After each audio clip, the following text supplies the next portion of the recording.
In this video, I will explain a solving strategy that can be used to differentiate between resonance forms and constitutional isomers. So to know whether two compounds are resonance forms or constitutional isomers, you have to check the structure or the bond connectivity. If there is a change in the position of at least one element, then the two structures or the two compounds will be constitutional isomers. However, if there is no change in the position of atoms, then the two compounds will be resonance forms. For example, let's say we were given these two compounds. So we have to specify the relationship between these two compounds. First of all, I'm going to convert this into a condensed form, so I will read the structure. So this is a CH3 bonded to a C, double bond, CH2, CH2, CH3. You can use one of the previous videos to learn how to read bond line structures. The second structure will have this form: CH3, C, CH3, double bond, CH, CH3. Now, if we look at these compounds, we can easily notice that there was a change in the position of atoms here. So ignore the bonds, ignore the position of the pi bonds.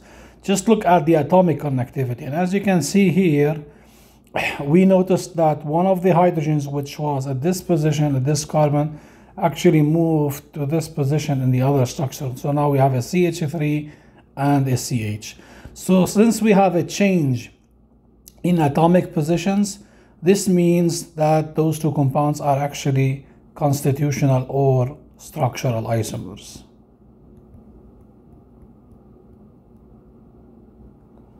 Let's take another example.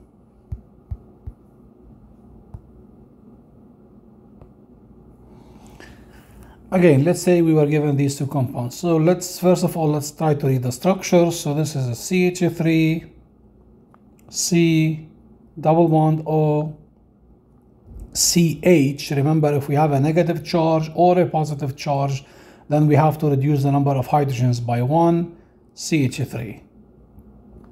The second one is CH3, C, O minus, double bond, CH, CH3.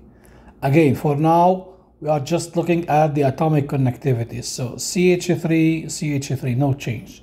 C, C, O, O, CH, CH, CH3, CH3.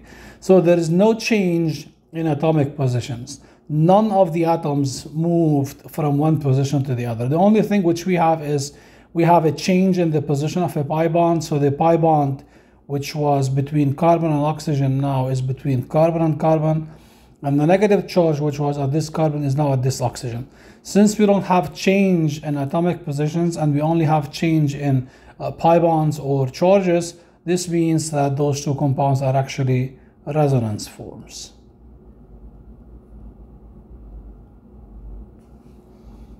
Let's take one more example. Again, so we are given these two compounds and we should know whether those are actually resonance forms or constitutional isomers. Again, let's try to read the structure. So this is CH3 connected to a CH2 connected to a CH with a positive charge and an H2. CH3, CH2, CH, double bond, and H2 plus. Again, if we compare the atomic connectivity, CH3, CH3, CH2, CH2, CH, CH, and H2, and H2. So again, there is no change in atomic positions. We just have changes in charges of positions of charges or pi bonds. So again, those are resonance forms.